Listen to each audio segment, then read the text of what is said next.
ಮಂಗಳೂರಿನ ಸಂತ ಅಲೋಷಿಯಸ್ ಕಾಲೇಜಿನ ಮಾಜಿ ರೆಕ್ಟರ್ ಮತ್ತು ಪ್ರಾಂಶುಪಾಲ ಫಾದರ್ ಲಿಯೋ ಡಿಸೋಜಾ ಎಸ್ಜೆ ಮಂಗಳವಾರ ಫಾದರ್ ಮುಲ್ಲರ್ ಆಸ್ಪತ್ರೆಯಲ್ಲಿ ನಿಧನರಾದರು.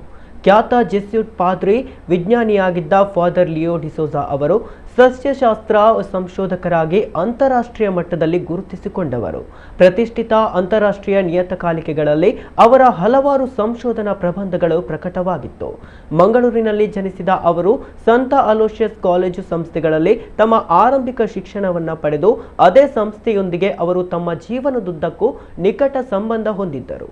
ಸಂತ ಅಲೋಷಿಯಸ್ ಕಾಲೇಜಿನ ಪ್ರಾಂಶುಪಾಲರಾಗಿ ಬಳಿಕ ಮಂಗಳೂರಿನ ಸಂತ ಅಲೋಷಿಯಸ್ ಕಾಲೇಜು ಸಂಸ್ಥೆಗಳ ರೆಕ್ಟರ್ ಆಗಿ ಸೇವೆ ಸಲ್ಲಿಸಿದ್ದರು. ಜರ್ಮನಿಯ ವಿಶ್ವಪ್ರಸಿದ್ಧ ಮ್ಯಾಕ್ಸ್ ಪ್ಲಾಂಕ್ ಸಂಸ್ಥೆಯಲ್ಲಿ ಪಿಎಚ್ಡಿ ಅಧ್ಯಯನವನ್ನು ನಡೆಸಿದ್ದರು.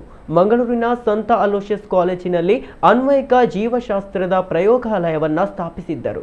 ಉನ್ನತ ಶಿಕ್ಷಣ ಮತ್ತು ಆಧ್ಯಾತ್ಮಿಕ ನಾಯಕತ್ವಕ್ಕೆ ಅವರ ಅತ್ಯುತ್ತಮ ಕೊಡುಗೆಗಳನ್ನು ಗುರುತಿಸಿ ಕಳೆದ ವರ್ಷ ಜುಲೈನಲ್ಲಿ ಕೊಲಂಬಿಯಾದ ಬೊಗೊಟಾದಲ್ಲಿ ನಡೆದ ಅಂತಾರಾಷ್ಟ್ರೀಯ ಜೆಸ್ಯೂಟ್ ವಿಶ್ವವಿದ್ಯಾಲಯಗಳ ಸಂಘದ ಸಮ್ಮೇಳನದಲ್ಲಿ ಫಾದರ್ ಲಿಯೋ ಡಿಸೋಜಾ ಅವರಿಗೆ ಪ್ರತಿಷ್ಠಿತ ಕ್ಯಾನಿಸಿಯಸ್ ಪದಕ ನೀಡಿ ಗೌರವಿಸಲಾಗಿತ್ತು.